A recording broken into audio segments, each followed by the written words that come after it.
आज हम class 11th का जो पार्ट ए बुक है उसका जो फर्स्ट चैप्टर है meaning and objectives of counting, उसका जो टॉपिक है steps of the accounting process discuss करने वाले हैं।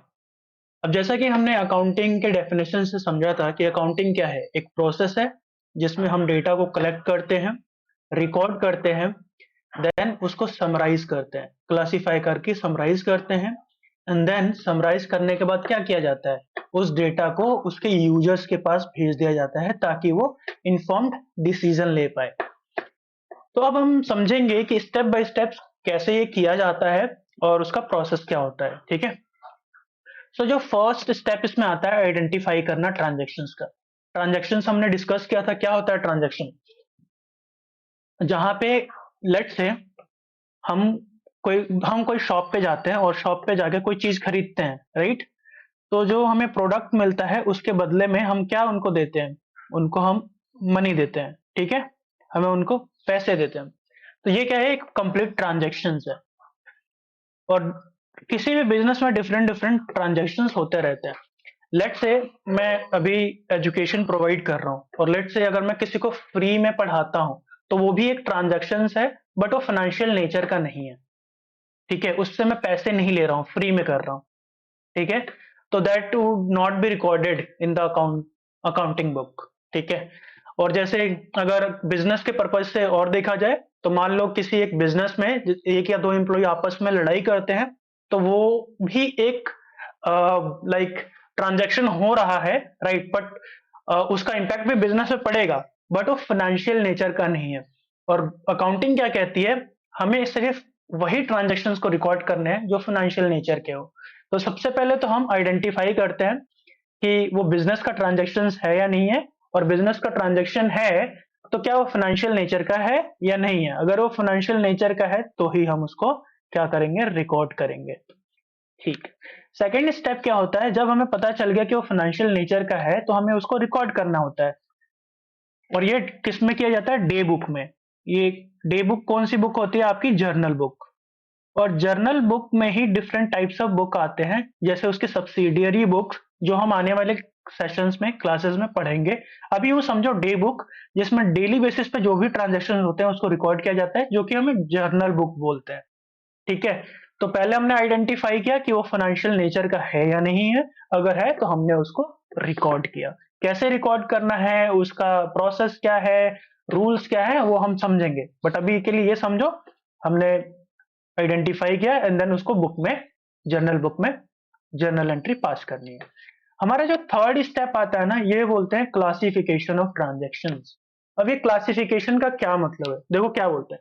Classification means segregation of transactions on the basis of nature and posting them in a format known as ledger account. हमने एक example discuss किया था, या अभी भी कर सकते हैं हम। दैट इज, लेट से हमारा एक कस्टमर है श्यामलाल। ठीक है, और जो श्यामलाल है वो बहुत अच्छा कस्टमर है। जब उसके पास कैश होते हैं तो कैश पे वो परचेजिंग कर लेता है, कैश नहीं होता तो वो क्रेडिट पे भी यानी उधारी पे भी सामान लेके जाता है।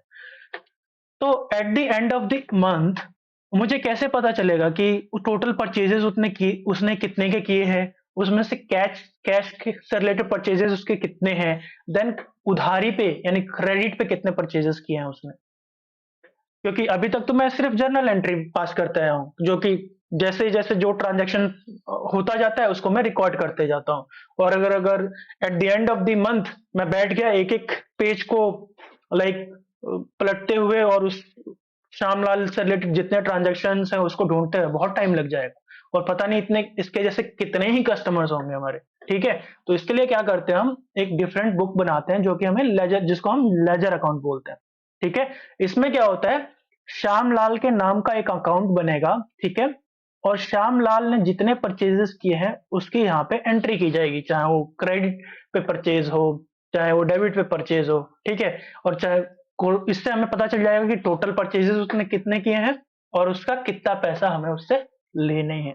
तो दैट्स वाई हमें बहुत ज्यादा जरूरी है कि एक अकाउंट से रिलेटेड या नेचर ऑफ, जो एक नेचर के जितने भी ट्रांजेक्शन है उसको एक जगह पे रिकॉर्ड किया जाए।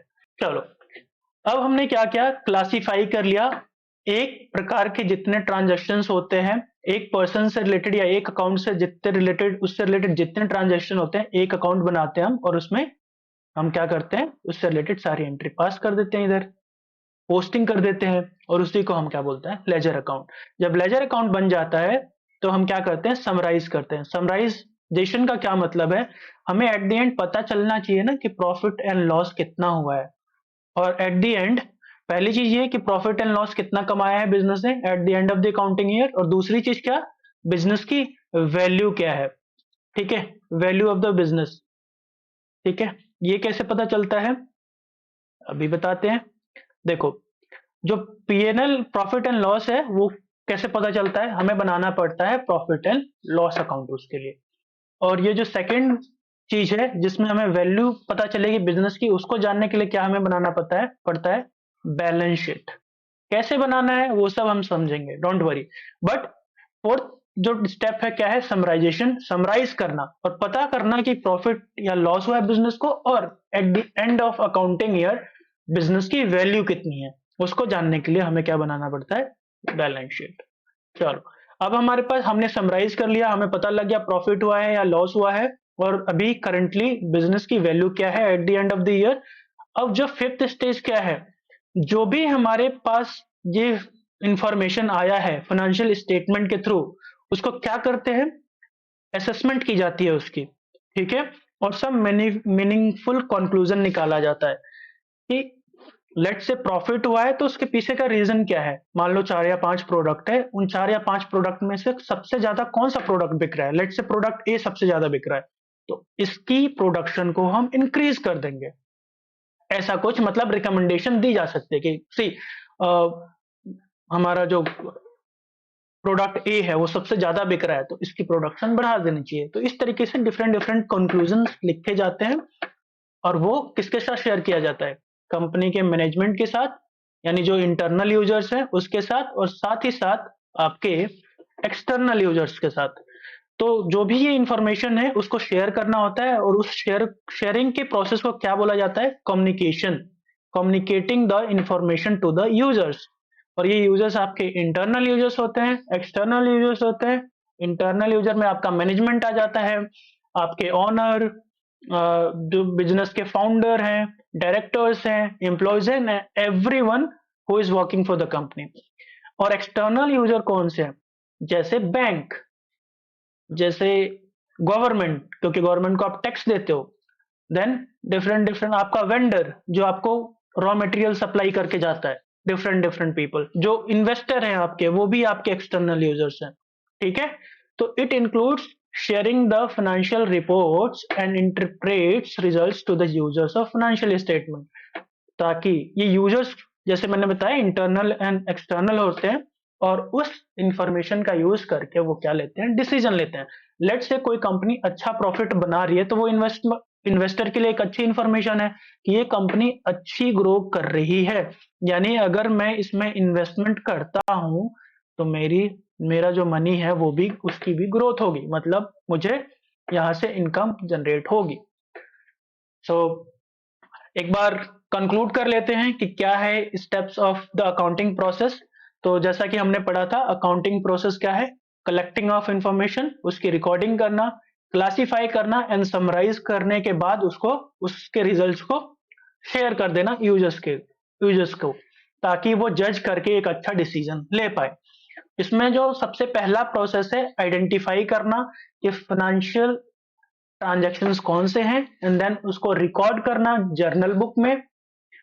ठीक है, एंड देन एक पर्सन या एक अकाउंट से रिलेटेड जितने ट्रांजैक्शंस है उसको एक अकाउंट में लिखा जाता है, ताकि हमें एक पर्सन से रिलेटेड जितने ट्रांजैक्शंस है उसकी एक समरी मिल पाए, हमें पता चल पाए कि एक अकाउंट से हमें कितने पैसे लेने हैं या कितने पैसे देने हैं। और वो कैसे होगा, जब उससे रिलेटेड सारे इंफॉर्मेशन एक अकाउंट में लिखा जाएगा, जिसको हम लेजर अकाउंट बोलते हैं। और जब ये बन जाता है फिर हम समराइज करते हैं, ताकि हमें पता चल पाए कि बिजनेस में प्रॉफिट हुआ है या लॉस हुआ है, एंड देन बिजनेस की वैल्यू क्या है। इसको कैसे पता करेंगे, बैलेंस शीट बनाने के बाद, जिसमें सारी चीजें लिखी जाती है, हमारे एसेट्स क्या है, कितने के हैं, फिर हमारी लाइबिलिटी क्या है, फिर इसमें हमने कितना कैपिटल लगाया एंड एवरीथिंग। जब इसको हम बनाएंगे you will be able to know, don't worry.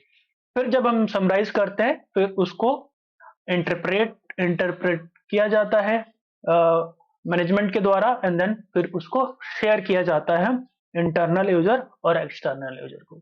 So I hope students आपको समझ में आया हो, और समझ में आया हो तो कमेंट करो, एंड अच्छा लगा हो तो like and subscribe as well, ताकि आने वाली वीडियोस आपको मिलती रहे।